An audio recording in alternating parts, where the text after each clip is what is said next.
ഞാനിന്നൊരു യാത്രയിലാണ്. ആ യാത്രയിലേക്ക് നിങ്ങളെ ഒപ്പം കൂട്ടാണ്. വൻമരങ്ങൾ ആകാശം മുട്ടെ വളർന്നു നിൽക്കുന്ന ഈ വനത്തിനുള്ളിൽ ഒരു വലിയ രഹസ്യമുണ്ട്. ഈ കാടുകൾക്കിടയിലൂടെ അച്ചൻകോവിലാർ ഒഴുകുന്നുണ്ട്. ആ പുഴയുടെ തീരത്ത് ആകാശമേലാപ്പിന് കീഴിൽ വിചിത്രമായ ഒരു ലോകമുണ്ട്. കേൾക്കുമ്പോൾ എന്തോ ഒരു അത്ഭുതം പോലെ തോന്നുമല്ലേ?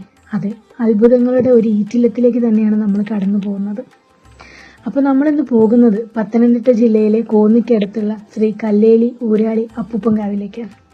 കാവിൻ്റെ വിശേഷങ്ങളും കാവിലെ കാഴ്ചകളും ഒക്കെ നമുക്ക് കാണാം.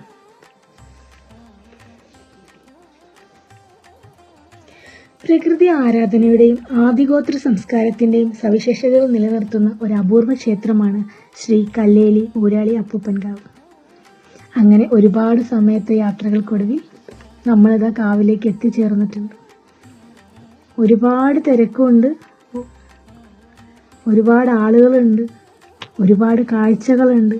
അങ്ങനെ പലതും നമുക്കിവിടെ കാണാനുണ്ട്.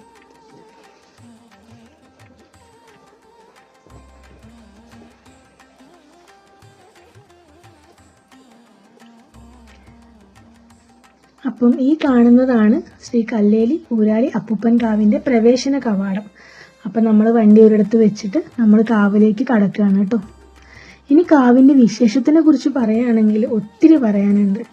ഞാൻ ആദ്യമായിട്ടാണ് ഈ കാവിൽ വരുന്നത്. അപ്പം ഞാൻ ഈ കാവിനെ കുറിച്ച് പഠിച്ചും കേട്ടറിഞ്ഞും ഇവിടെ നിന്ന് മനസ്സിലാക്കിയുള്ള കാര്യങ്ങളാണ് കേട്ടോ ഷെയർ ചെയ്യുന്നത്.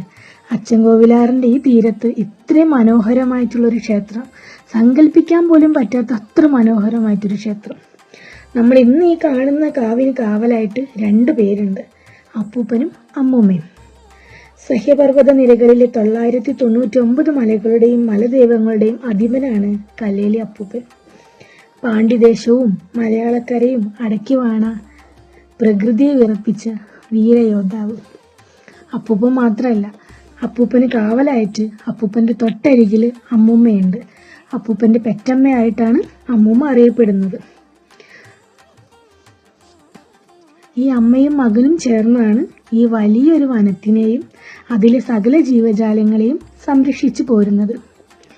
ഈ കാവിനും കാവിൻ്റെ വിശ്വാസത്തിനും ഇതിലെ ആചാരങ്ങൾക്കും അനുഷ്ഠാനങ്ങൾക്കും എല്ലാം നൂറ്റാണ്ടുകളുടെ പഴക്കവും വിശ്വാസമുണ്ട്.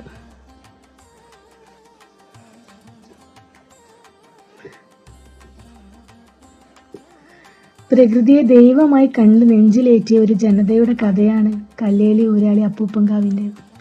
നൂറ്റാണ്ടുകൾക്ക് മുമ്പ് മനുഷ്യൻ പ്രകൃതിയെ ഭയപ്പെടുകയും അതേപോലെ തന്നെ സ്നേഹിക്കുകയും ചെയ്തിരുന്ന കാലത്താണ് ഈ വിശ്വാസത്തിന്റെ തുടക്കം. കല്ലേലിയിലെ ദ്രാവിഡ ഗോത്ര ജനതയ്ക്ക് മണ്ണും മരവും പുഴയും വെറും കാഴ്ചകളായിരുന്നില്ല, അവരുടെ ജീവനായിരുന്നു. കാടിന്റെ കാവൽക്കാരായി, മക്കളുടെ കാവലാളായി അവരൊരു മൂർത്തിയെ പ്രതിഷ്ഠിച്ചു. അതാണ് മലദൈവങ്ങളുടെ നാഥനായ ഊരാളി അപ്പൂപ്പൻ. ഇവിടെ കല്ലും മണ്ണും മരങ്ങളും ദൈവത്തിന്റെ രൂപങ്ങളാണ്. കല്ലേലിക്കാവിന് ചുറ്റുമതിലുകളോ വലിയ ഗോപുരങ്ങളോ ഇല്ല. കാരണം പ്രകൃതി ഒരു 4 ചുവരുകൾക്കുള്ളിൽ തളച്ചിടാൻ കാടിന്റെ മക്കൾ ആഗ്രഹിച്ചില്ല എന്ന് തന്നെയാണ് സത്യം. ഇവിടുത്തെ കാവ് പോലെ തന്നെയാണ് ഇവിടുത്തെ ആചാരങ്ങളും അനുഷ്ഠാനങ്ങളും എല്ലാം വ്യത്യസ്തമാണ്. ഇവിടുത്തെ വഴിപാടുകൾ കേട്ടാൽ നിങ്ങൾ അത്ഭുതപ്പെടും. മനുഷ്യർക്ക് മാത്രമല്ല ഇവിടെ പൂജ.